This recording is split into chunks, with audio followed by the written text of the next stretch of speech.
Good night and welcome to Mindful Live 160. I am your host Nathan Springer. Thank you for being here. It is the 7th of December in the year 2022. Thank you for joining me. You know, it's my pleasure. It is Wednesday, and as per usual, Wednesday has developed into our Tobago Day. We are the Twin Isle Republic of Trinidad and Tobago, and the and Tobago is an important piece. You don't leave out the Tobago. Tobago is part of our country, so on Wednesdays, we leave it especially to talk about Tobago issues. You grew up in Tobago, so you have some vested interest over there. Village, what a name!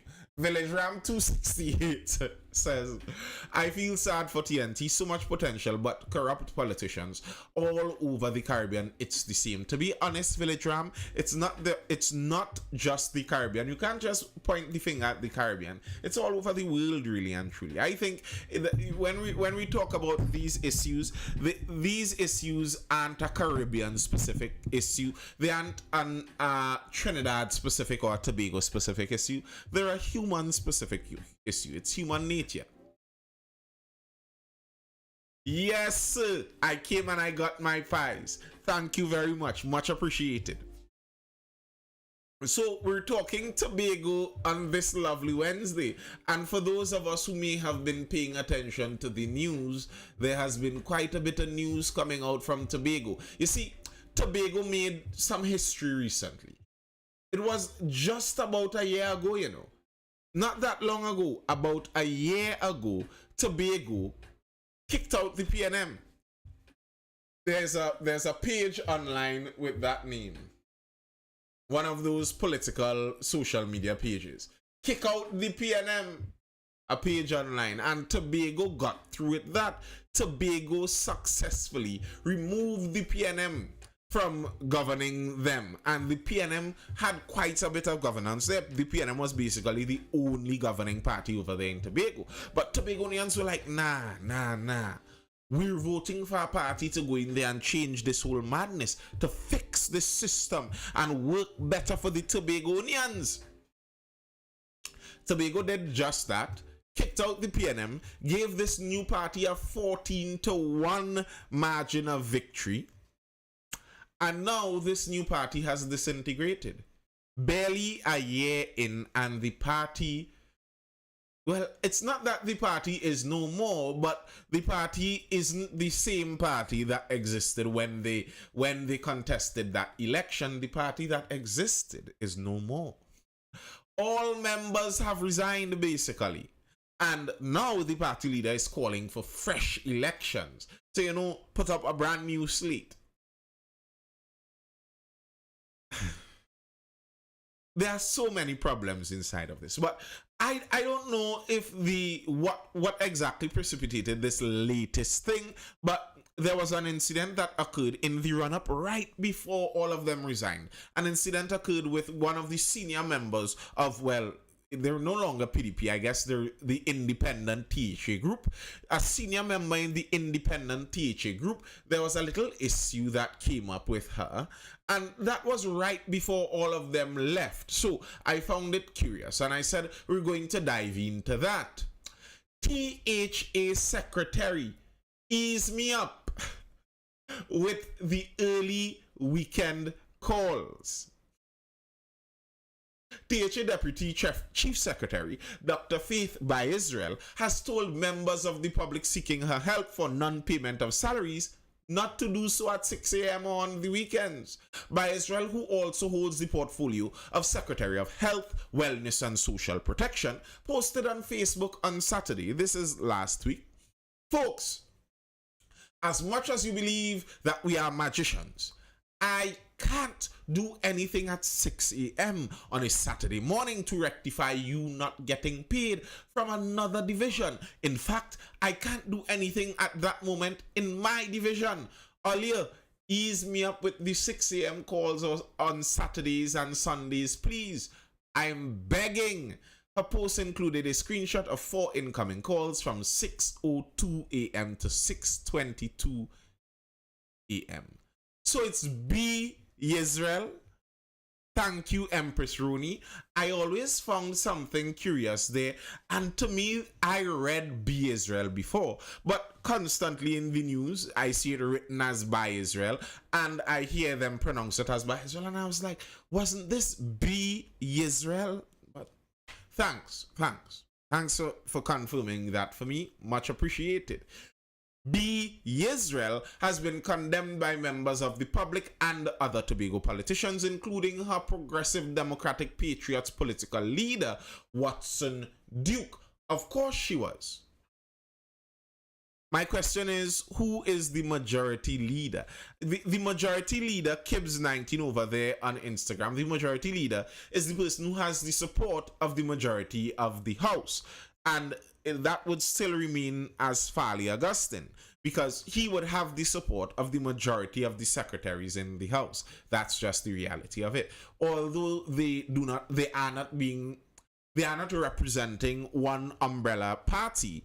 They would still throw their support behind the one man, so he is still the majority leader as he commands the majority of support. Now, there are some parliaments, by the way, well, not parliaments mightn't be the exact word for it, but some houses of governance that function similar to that, where the idea isn't as heavily leaning on the party side of things, and the idea is you want independent people in there and they represent their constituency, and that's the link you want. I could understand that, and I think that might be better, but that's not exactly how they came into power here. But anyway, Miss B Israel was saying he's up. The problem with that is you're a politician. You're a politician. You went all hours of the day. I wouldn't doubt on Saturdays around 6 a.m. during the 2016 to 2021 period when the PDP was in existence, but they didn't yet hold any governance portfolio. They were out there beating the streets, campaigning, asking people, please vote for us. And their slogan was, let us or let we fix this, or something to that effect. Let we fix this. Well, that's what they want. People want things to be fixed. And of course, as could be predicted, Miss PDP PNM chastised Be Israel. People need help at all hours. Be Israel has been condemned by members of the public and other Tobago politicians, including her PDP political leader, Watson Duke. One person commented on her post asking what was the reason for the repeated late payment of THA salaries. THA workers in several divisions have been complaining for months about this issue. The THA has laid the blame for the issue on its public servants. So, the issue here is salaries. The people are calling about their money. You could understand the desperation people get when it comes to money. This isn't just they're calling to tell you, hi, how do you do? They want to find out when they're getting paid. And, you know, it's running up to Christmas, getting that last little bit of, that last little kakada. Yeah, you know, I know my little local was the last little kakada, the last eagle to drop, probably the second to last eagle to drop before the Christmas season. It's very important. This money gets very important at these times. So if you solve the money problem, then the problem of them calling you at 6 a.m. wouldn't exist.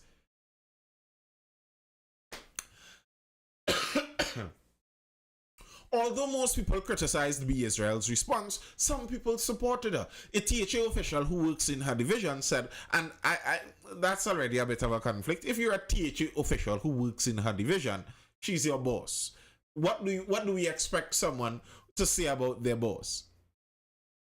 The Vgram says, yes, January is 60 days. People need their money. Yes, people need their money for those 60 days of January. It needs to last. The money needs to last on fumes. Empress Roni says the administrators in the divisions playing up, in my opinion.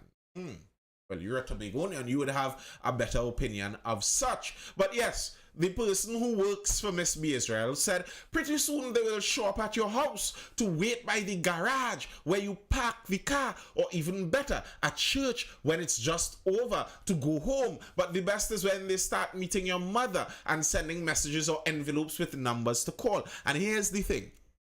Knowing the leader of the PDP, I would say some of what that THO official said there might have actually been recommendations given by the leader of the PDP when they were in opposition. Can't you see Mr. Duke saying something about show up at the house of the politician, or show up at their garage when they're going to park their car, or show up even outside of their church? If they wouldn't take your call, show up and meet them. I could see Mr. Duke saying something like that. That seems right along the line with his philosophy of politics. So, you must understand, when you enter the political fray, things like people showing up at your home isn't unheard of.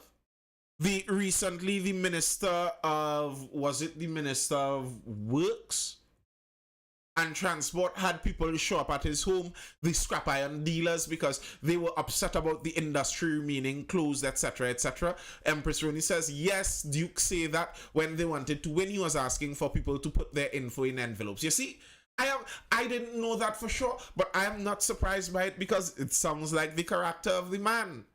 And isn't it something now that the technique, the ideology that got you into power, all of a sudden now you are trying to distance yourself from that. You aren't a person of the people anymore. The people can't call you at 6 a.m. They don't have the permission to just call you at any time anymore. They have to hold their place. You understand the strain there? People used to show up by Tanti Cam's house in South every week. I am not surprised by that. And I mean, our house was unmissable. The thing is, the size of her property, if you show up at her house, you have no assurance you're going to meet her. The distance from her gate to her actual house is some distance. And if you jump the gate, then you get yourself in to some real problems. So showing up at her house isn't going to do much benefit to you. But I have no doubt that people did indeed show up there. There are many people with pictures of her house, so of course they showed up. In a lengthy response on his Facebook page, Duke slammed his former PDP deputy and called for her to apologize. He said,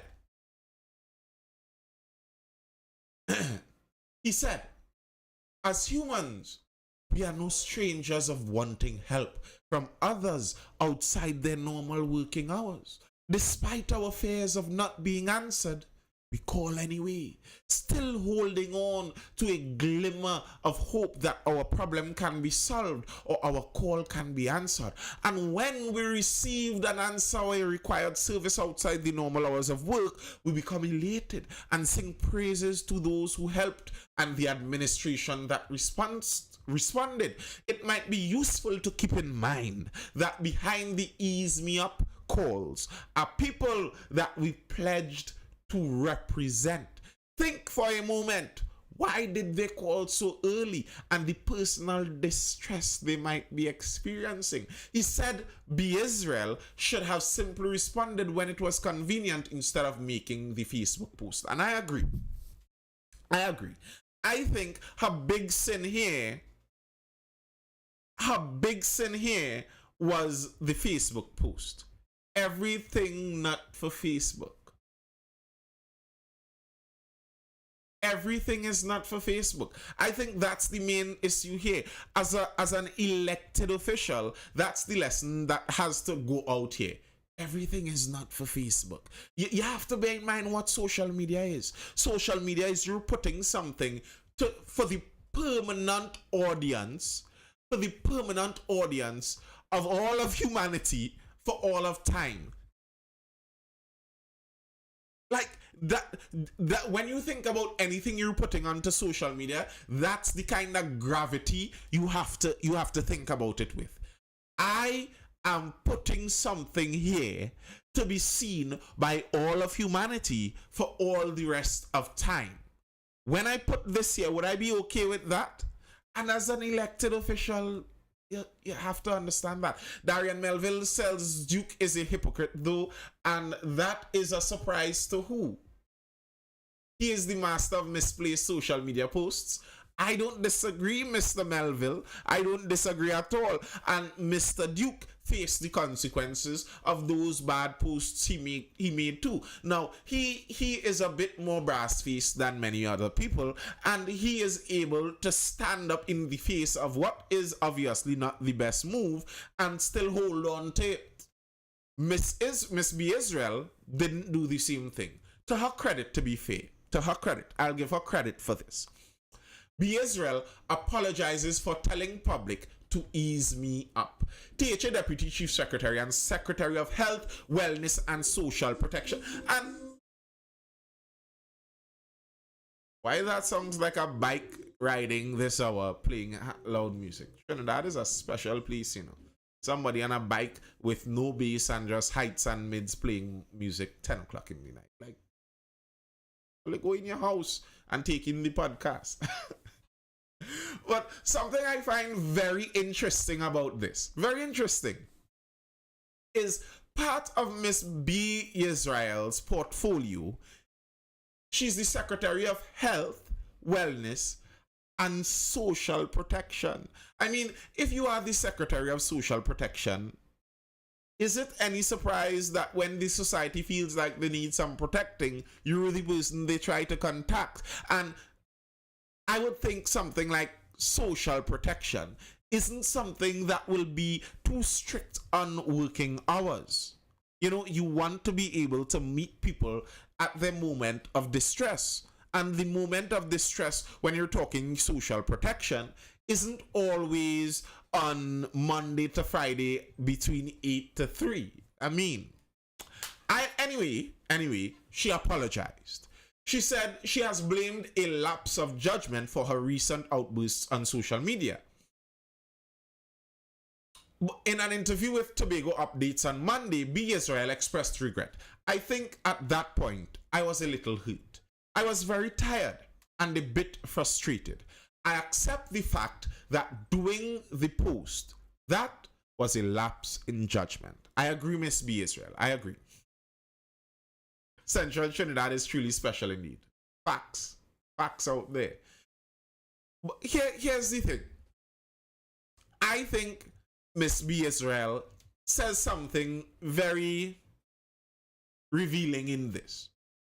She was hurt, tired, and frustrated.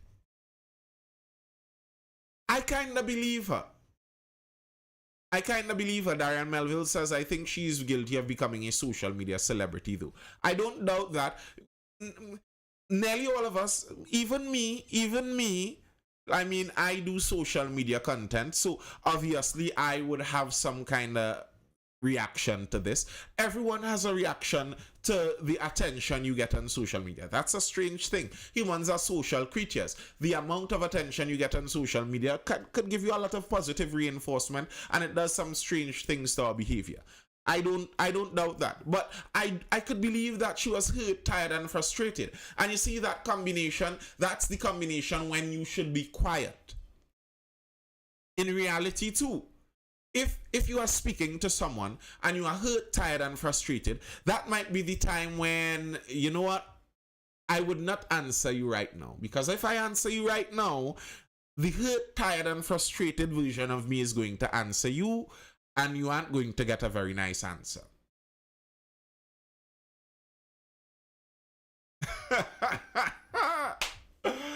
Empress Rooney says all of them, referring to turn to social media celebrities. The Secretary of Education is a whole Facebook model. Every day we have to see what she's wearing.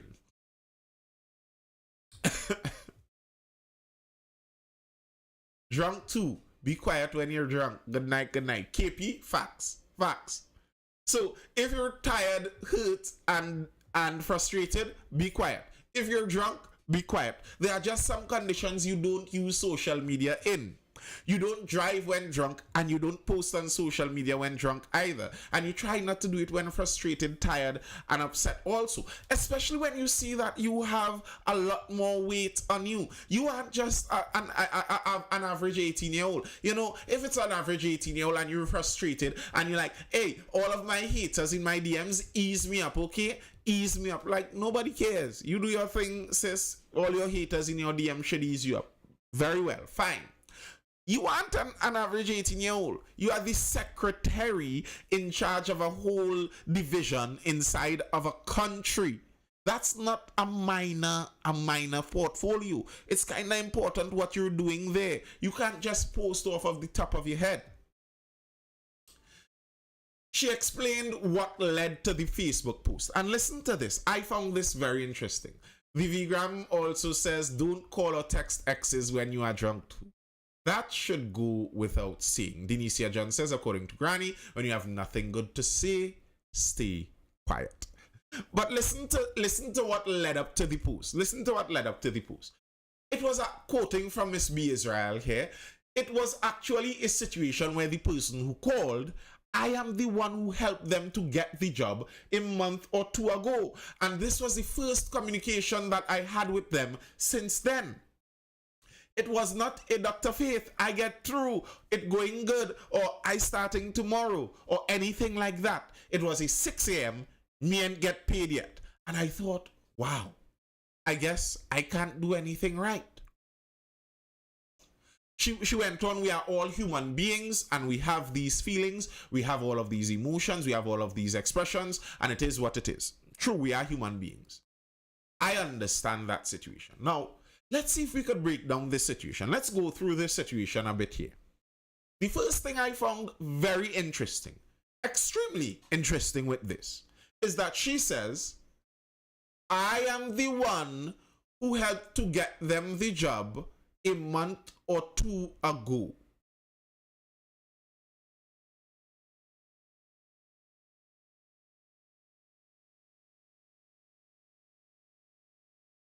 Should people have to go to a politician to get a job? Is that how it is supposed to run?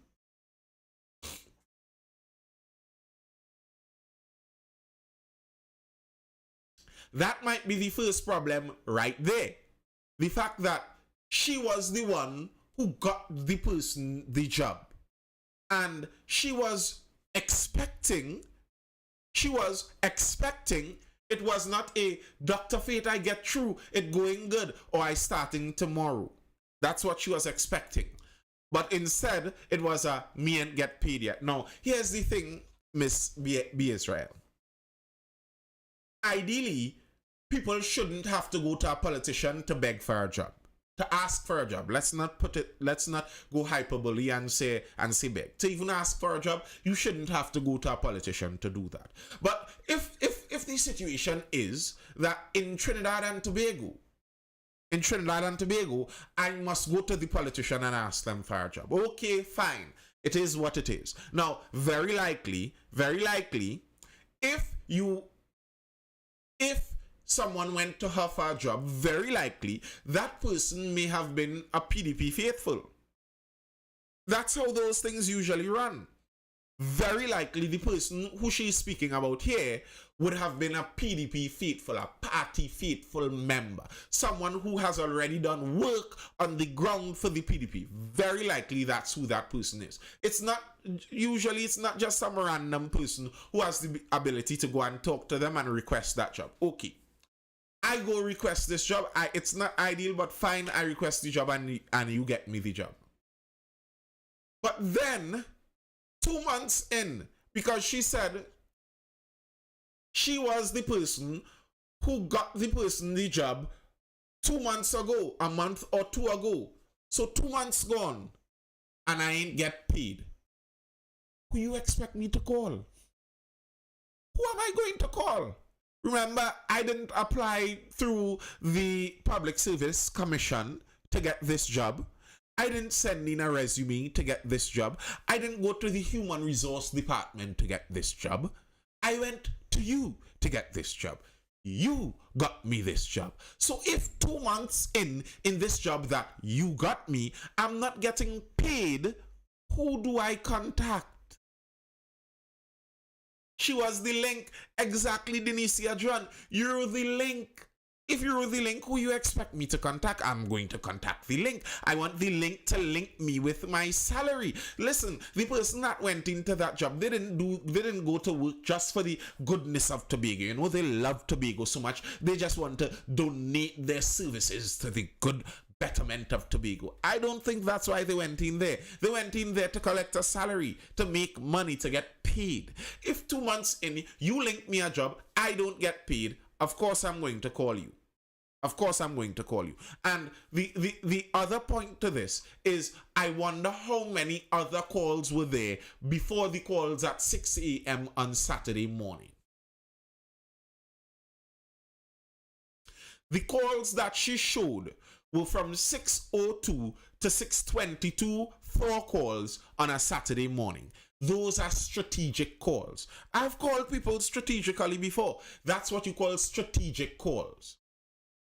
But why on the weekend? Let me tell you why on the weekend, Darian Melville. Very likely. Now, I don't know this for sure, but this is usually what happens in situations like that. Very likely, you called on Monday during work hours. You called Monday morning 8. Somebody answered, she's not in yet. You called Tuesday morning 10. Well, she's busy right now. You called Wednesday midday 12. She's out for lunch. You called Thursday right after lunch 1 o'clock. Well, she's in a meeting now. You called Friday right around 3, 4, hoping to catch her, and she's already out of the office. Sorry, you'd have to call back tomorrow. Well, here's what I'm going to do.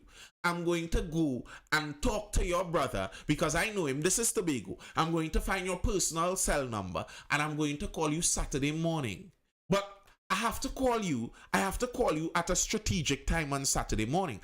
Before 6 o'clock is unheard of. That's unholy hours. You can't call somebody before 6 o'clock. It's unholy. That has to be your spouse. That has to be a husband or wife, or somebody is dead. Don't be calling people before 6. So you're waiting till after 6. And you don't want to call on the dot of 6. It will seem a little too hurried. So right as 6 passes, you wait. 6:02, you make the first call. That is a strategic call. And then you place 4 calls within the time of half hour. That's strategic calling. That's calls when you couldn't get through during the week and you're trying to get them at the time when you're sure they're going to be available. No one has a meeting Saturday 6 in the morning.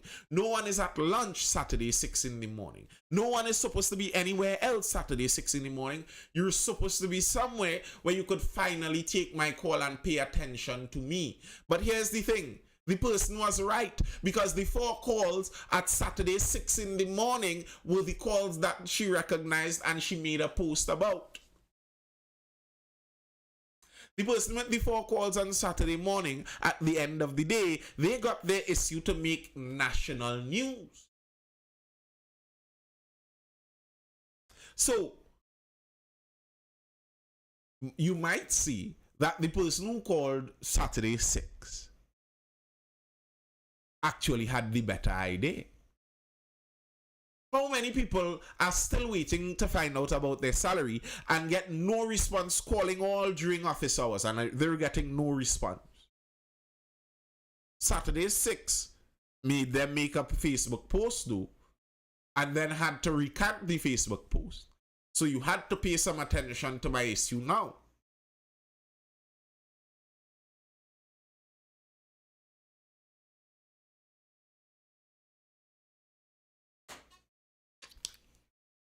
Now, that was the precursor. 2 months without pay is rough. I don't blame them for calling. Listen, that's hard. Our government does some really wicked, evil stuff when it comes to that pay business. I remember I had a friend of mine who was working in the Ministry of Legal Affairs when they opened one in San Fernando. And they were working there, and they said the ministry used up their budget 2 months before the end of the financial year or something like that, and pay was delayed for 2 months.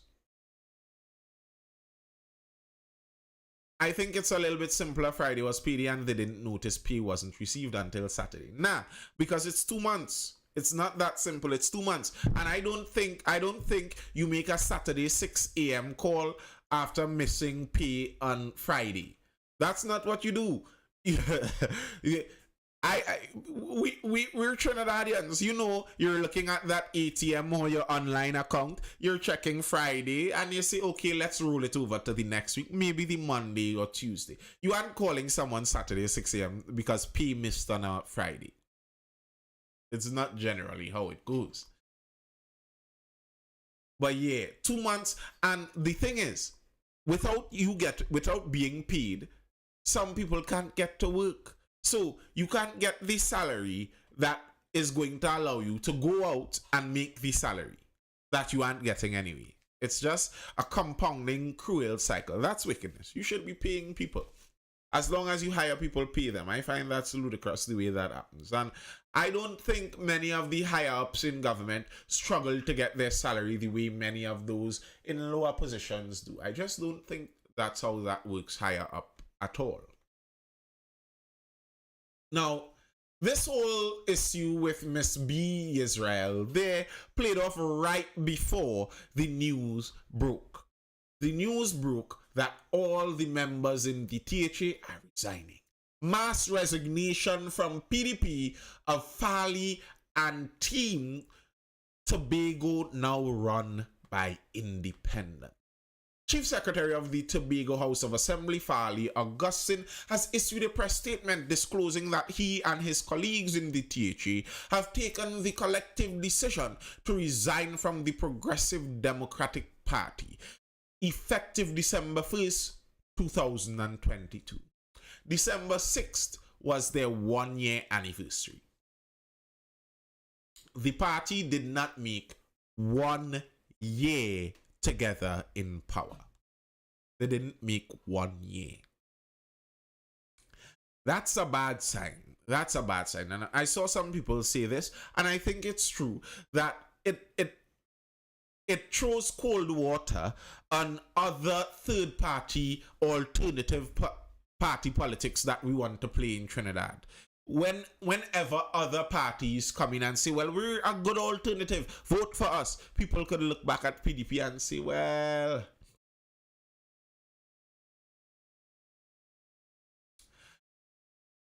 I was in the taxi and people on the ground are pissed. If there's an election, the end of Farley and friends. I don't doubt it. I don't doubt it. And they are calling for elections. They are calling for elections. Of course they are calling for elections. Where is that one? Mr. Duke called for elections by the end of... Mr. Duke called for elections by the end of January 2023. And the PNM is calling for elections too, obviously. They're all calling for elections. Vote now. We want an election to be called. And Darian Melville says, I disagree. People voted for Farley, not Duke. And agreed. That's kind of the point that Mr. Farley is trying to make too. Chief Secretary dismisses calls for fresh elections. We represent the people. Chief Secretary Farley Augustine believes there is no need for fresh Tobago House of Assembly elections. He was speaking on the Tobago Updates morning show on Tuesday. Augustine dismissed those calls on Monday, the calls for fresh elections, and said their work in the THA continues. Augustine said currently in the House there are 13 independents, 1 PDP, Duke, and 1 PNM, Kelvon Morris. Sorry. He said his and his colleagues' move is extremely legal, extremely constitutional. Referring to the late A.N.R. Robinson, He said when the THA Act of 1996 was being drafted, Robinson insisted it should not reflect what happens in the House of Representatives, which he said is often undemocratic. He wanted a House of elected members with just 4 appointed councillors, but he did not want a House that was run by the politics of the party. He wanted a House run by the people who are elected, so that people have more allegiance to the people who elected them than to the political party under whose umbrella they would have campaigned. And I understand that, and he is right. He is right. Tobago's laws are written a little different than Trinidad's. The THA's laws aren't the same as the House of Representative laws here in Trinidad that govern Trinidad and Tobago. THA does leave room for more of that individualistic problem. So I remember when Mr. Duke fired Mr. Farley from the PDP, some people were presuming that Mr. Duke thought it would have been similar to Trinidad's laws, where if you fire him from the PDP, then you remove him from his substantive post. But no, when they put him into that post as chief secretary, he's put there regardless of party, basically. That's the general idea. Now, he went on with this, and let's see what he went on. You vote for a candidate in every single electoral district. You may not. One must also appreciate the fact that on any ballot paper, there are 2 primary things that are there. One must absolutely be there, the other is optional. One, there is a party symbol, and the second, there is a name of a candidate. You vote for a candidate in every single electoral district, you may not need a party symbol because you can in fact run as an independent member, but you definitely need a candidate. And here's the thing. I agree and disagree with Mr. Augustine there. I agree. You can run as an independent. I agree. You don't need to have a party symbol when you go up for elections. All you need is the candidate's name. I agree. That's true. The problem is, that's not what they did. Mr. Farley Augustine and the rest of his team were not elected as independent members. You were elected as a member of the PDP. Now, granted, maybe legally you can remain in your position, and okay, that's the nature of the law. But if you're looking at this from the view of the people's choice, was it that the people wanted Mr. Augustine by himself, or was it that the people wanted Mr. Augustine in the structure of the PDP? You see, Mr. Duke did not put Mr. Augustine into that position as a coincidence. Mr. Duke put him there because, as many people have said before, they don't think Mr. Duke would have won that election on his own. That's true. I think so. I don't think he would have won as leader of the PDP going to be chief secretary. I don't think so. But I don't think that Mr. Farley Augustine would have won without Mr. Duke and the PDP either. I don't think they would have won without the PDP. So, the question here is, how many people voted for you as the person independent you versus how many people voted for you as the party you? And the ideal way to find out the answer for that is elections. I think Farley could have won without PDP. I think that is a pipe dream. I think that is impossible. I think he would not have even won 1 seat without the PDP and the machinery that is the PDP and the juggernaut that is Mr. Watson Duke. Now, you don't have to like the man, you don't have to like his character, you don't have to think he's a good man, whatever. But you must admit he is a mover and a shaker in the political landscape of Trinidad and Tobago. He is the one who was able to make sure that the PDP and their team was always at the forefront of the news and the political zeitgeist in the country. That atmosphere that was going around, that was Mr. Watson Duke, really and truly. He was the most fiery speech giver on their campaign trail. How many people went down on the campaign trail to listen to Mr. Fali Augustine. PDP resources, that's another point. How many of those resources came directly from the PDP machinery? No, not true. Well, Darian Melville, if Mr. Fali Augustine is so confident that he would have won without Mr. Duke, then he should be glad to call an election. He could call an election now, and by calling that election, he would regain his mandate and kick out Mr. Duke. That's what would happen, of course. If he won, he would have won without Mr. Duke. I don't even think Mr. Augustine believes that, to be honest. I don't think when he lays in his bed at night and he's discussing these things with his wife, I don't even think he believes, we'd have won that easily with or without Mr. Duke, we'd have won. No. I don't think so. And the team was put together by Mr. Duke also. Darian Melville Rooney says, spoken like a youth who believes in fairies. This is why.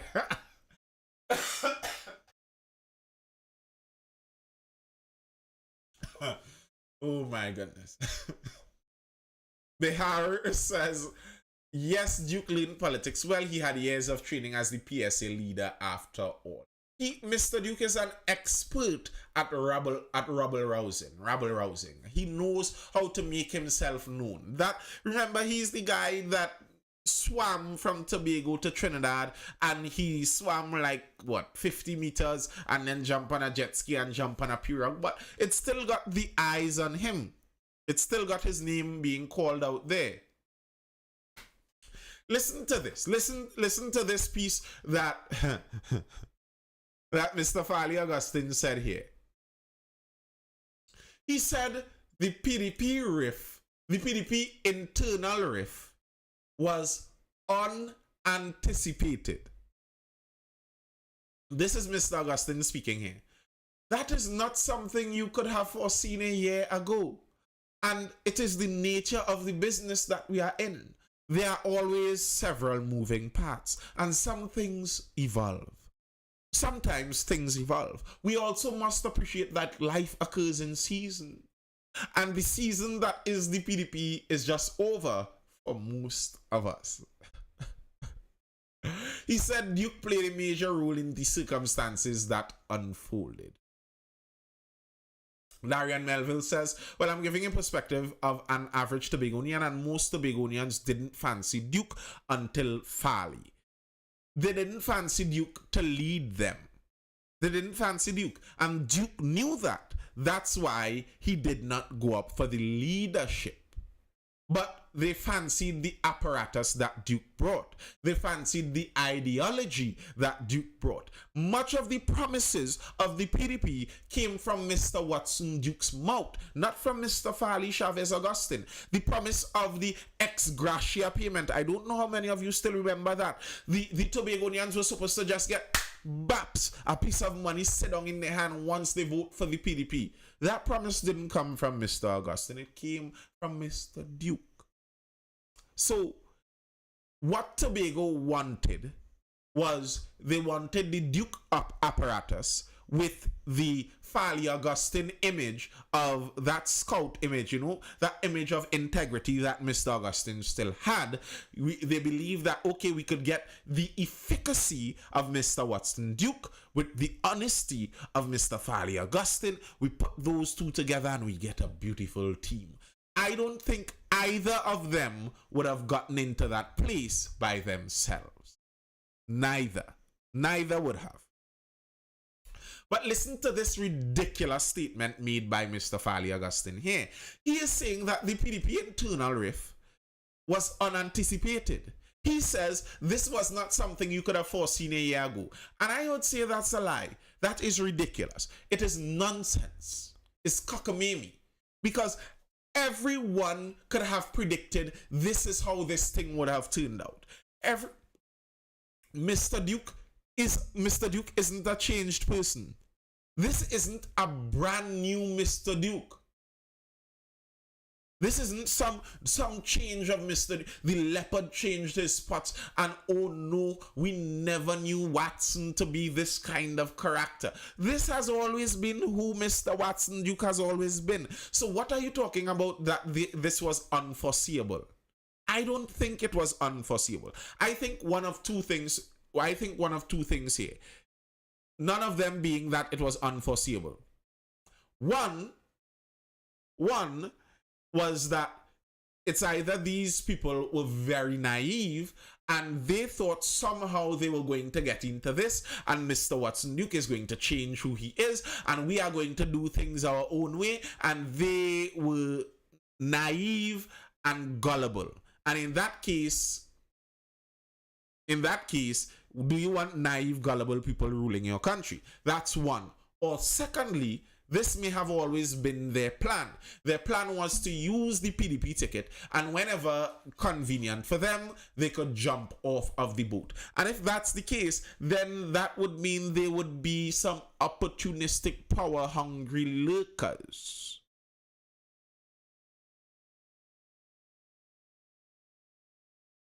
They thought it would have lasted longer than this. Maybe they thought it would have lasted longer, but no way they thought it would have lasted in its incarnation that it was there. Listen, that's one of the problem with political teams in the first place. The good book says, can two walk together except they be agreed? People can't walk together if they are not agreed. People can't stay together if they don't agree on things. This is the problem with the idea that the enemy of my enemy is my friend. That's a lie. The enemy of your enemy is not your friend. The enemy of your enemy is the enemy of your enemy. The enemy of your enemy could be your enemy too. It could be a whole circle of enmity. None of you all are friends with each other. So when you look at the PDP in the first place, look at the people who formed this party. Lots of them were not some new people that Mr. Duke brought up from the trenches with him. No, many of them were members of Tobago forwards, members of every single Tobago party that ever existed in the last 2 decades. And they were trying all as much as they could to get into some power somehow, and they could never get their foot into that door. And then, oh no, yes, we see this new PDP machine forming, this new PDP vehicle, and they all jump into this vehicle. But it's not like they all had the vision of the PDP. No, they were just trying to get into power. Richard Glumman says Farley thought Duke could have been locked up by now. Probably. I think the biggest issue was 2 people was trying to lead. Darian Melville says, listen, Mr. Melville, that was always the issue. People have been asking about this since they came up with this harebrained scheme. Everybody saw through this. What do you mean that Mr. Duke is the political leader, but Mr. Farley would be the candidate for chief secretary? What are you all talking about? Everybody was talking about this since last year, and Mr. Chavez Augustine was like, no, don't worry, we know what we're doing here. Like, you couldn't see what the man was doing. This man obviously is trying to hold on to the reins of power.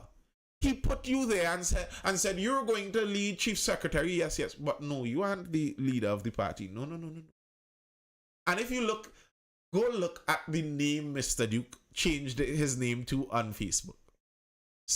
Political leader, CEO, owner of the PDP. Listen, that's not really a party that you want out there.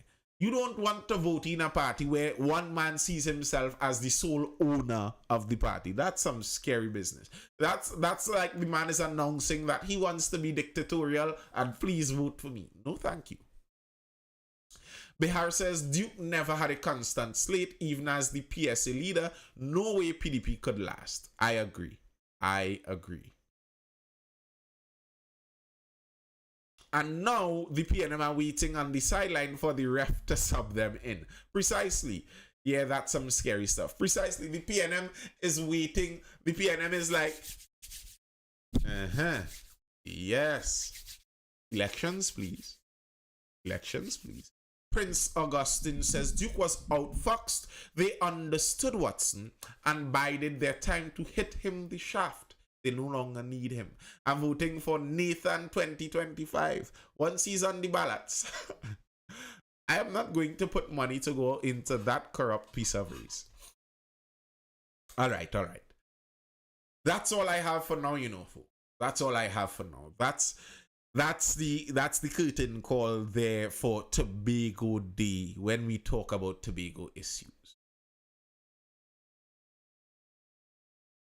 Pali and friends to the world positive radiation says, well, I am interested to see what is going to happen when all of this is ended. Are they going to create a party with the Farley and Friends group? Would it be that all in the Farley and Friends group? Would it be that all in the Farley and Friends group would be interested in joining whatever new party that is? What's going to be the name? What's going to be the ideology, the outlook of that new party? They have a lot of questions to answer there. They're going to make a party. I figure they are, but I would like to see how the nature of that party. Duke was always a liability. Of course he was always a liability. But that's exactly the issue, positive radiation. He was always a liability. That's not new. It's not new. So, if he was always a liability, he always had the character he had, then what does it say about the people who would have either known the character and him being a liability and still wanted to go under him as leader, or they were so ignorant and gullible and naive that they could not see that he was a liability and the character of the man? There's no way for that to look good for you. If he was always a liability, then you are gullible, naive, or dumb. They probably hope to change him. Come on. What are we talking about here? What are we talking about here? A heartbroken woman and a player hoping to change him? Bro, have you read the PDP's constitution? I read peace. In the grand scheme of things, Farley and Friends played the cards perfect. Perfect for what? Perfect to probably stay in power, but not perfect to remain in power. I don't see them winning another election, to be very honest. I don't think they're going to win another election. I don't think it's even possible. I wonder if they would even have the monetary resources to put up a campaign. Alright folks, thank you guys for tuning in. That's all I have for now. I hope you're educated, informed, or entertained, and I will see you in the next Mindful Live, which is going to be tomorrow, Thursday. The Mindful Live on Thursdays, just so you know, in case you need a reminder, the Mindful Live on Thursdays is Talking Thursdays. We come in and we talk, we chill. There is no main topic, we just talk. You could jump in on the TikTok over there and talk about what issues you want. We had a nice little discussion last night. It was going good. You could find that on my YouTube channel. Head over to YouTube, Nathan Springer, over there on YouTube. Subscribe, and you'd catch my lives, all of the lives on repeat there, and other videos that I drop there, trying to be daily. We're trying to have some daily other videos dropping there. Head over there. If you're interested in learning pod, small group homeschool classes with 6 students or less, and you have a student interested in such, we have those available from preschool ages right up to CXC. If you're interested in that group class kind of learning, be sure to hit us up. Yes, I saw that Herbert Volney died. Rest in peace to him. Condolences to his family. Hit us up, Mindful Education, wherever you can catch me in my DMs, or Mindful Education over on Instagram. We also do private tutoring for most CXC and Cape subjects. If you are interested in such, hit us up. We also teach music too. It's all there. Hit us up if you are interested in such. Until next time, good night. Peace out, folks. It was nice. See you.